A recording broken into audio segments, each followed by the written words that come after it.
زندگی کا سب سے اذیت ناک کام مسلسل کسی لاپرواہ انسان کا انتظار کرنا ہے۔ جو مرد عورت کو بار بار دھوپ میں لا کھڑا کر دے وہ مرد کبھی کسی عورت کی چھاؤں نہیں بن سکتا۔ کردار صرف عورت کا ہی نہیں ہوتا، مرد حضرات بھی جب کردار سے گر جائیں گے تو بد کردار ہی کہلائیں گے۔ کسی انسان سے اتنا ہی لگاؤ رکھیں جتنا آپ اس کی علیحدگی یا نفرت کا دکھ برداشت کر سکتے ہیں۔ مضبوط ترین ہوتے ہیں وہ رشتے جہاں عیب گنے نہیں چھپائے جاتے ہیں۔ زندگی بہت خوبصورت ہے اگر ساتھ چلنے والے منافق نہ ہوں۔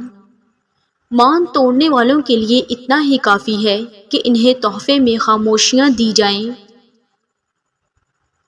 زندگی میں آدھا دکھ لوگوں سے امید رکھنے سے آتا ہے اور باقی کا آدھا دکھ لوگوں پر شک کرنے سے آتا ہے۔ اگر ایک عورت کے محرم رشتے اسے پیار اور عزت دیں تو وہ کبھی غیر محرم کی محبت میں گمراہ نہیں ہوتی۔ پسند اور محبت میں فرق۔ آپ کو ایک پھول اچھا لگتا ہے، اسے توڑ کر آپ اپنے پاس رکھ لیتے ہو، اسے پسند کہتے ہیں۔ اگر آپ اسی پھول کو روزانہ پانی دیتے ہو، اس کا خیال رکھتے ہو تو اسے محبت کہتے ہیں۔ اللہ تعالیٰ کو تمہارے دل کی بات سمجھنے کے لیے دلیلوں کی ضرورت نہیں، تمہاری آنکھوں سے نکلا ایک آنسو ہی اس کی وضاحت کے لیے کافی ہے۔ کچھ لوگ ایسے ہیں جو محض ہمیں چاہنے کے دعوے دار ہوتے ہیں، پانے کی کوشش تک نہیں کرتے، اور ایسے لوگوں سے نباہ کی بات کرو تو کہتے ہیں محبت صرف پا لینے کا نام ہی نہیں۔ بہت سے راز ایسے ہیں جنہیں سمجھا تو جا سکتا ہے لیکن اس کے متعلق گفتگو نہیں کی جا سکتی، جیسے تقدیر کا ران، جیسے موت کی صدا جسے مرنے والا تو بھانپ جاتا ہے مگر زبان سے سارے الفاظ مٹ جاتے ہیں۔ انسان چاہے جتنا مرضی امیر ترین ہو جائے مگر وہ اپنی تکلیف کبھی بیچ نہیں سکتا اور سکون کبھی خرید نہیں سکتا۔ بعض اوقات ہم بڑے امیر ہو کر بھی اتنے غریب ہو جاتے ہیں کہ ہمارے پاس ایک گہری چپ اور سرد نگاہ کے سوا کچھ بھی نہیں ہوتا۔ کسی پر اندھا اعتبار بھی بس اس حد تک کریں کہ بعد میں آپ پر اندھا ہونے کا الزام نہ لگے۔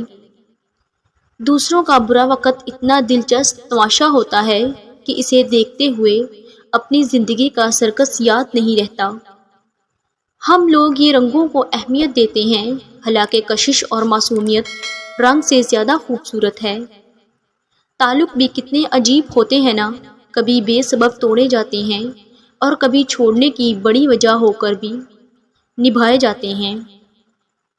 اور انسان کو دیر سے ہی صحیح مگر یہ بات سمجھ آ جاتی ہے کہ انسان کا سب سے بہترین دوست اس کی اپنی ذات ہے، جس سے زیادہ مخلص اور باوقار دوست اور کوئی نہیں۔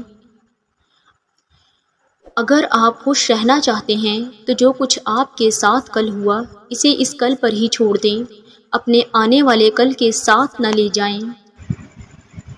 اگر شوہر موبائل زیادہ استعمال کرتا ہے تو سمجھ جاؤ کہانی میں تیسرا کردار شامل ہو چکا ہے، کیونکہ جب آپ گھر ہیں تو آپ کا ٹائم آپ کی بیوی کے لیے ہے، اور یہ سنت کے خلاف بھی ہے۔ رات میں جب آپ صلی اللہ علیہ وآلہ وسلم نماز پڑھنے لگتے تو حضرت عائشہ سے فرماتے آپ کی اجازت ہو تو میں نماز پڑھ لوں کیونکہ میرا یہ وقت آپ کا ہے۔ مرد کو آپ نظر انداز کرو گی مگر وہ اتنا ہی تمہارے پیچھے آئے گا۔ جب عورت دو کام کرتی ہے، جب عورت مرد کو پسند کرنا چھوڑ دے گی، مرد کو کوئی لفٹ نہیں کروائے گی۔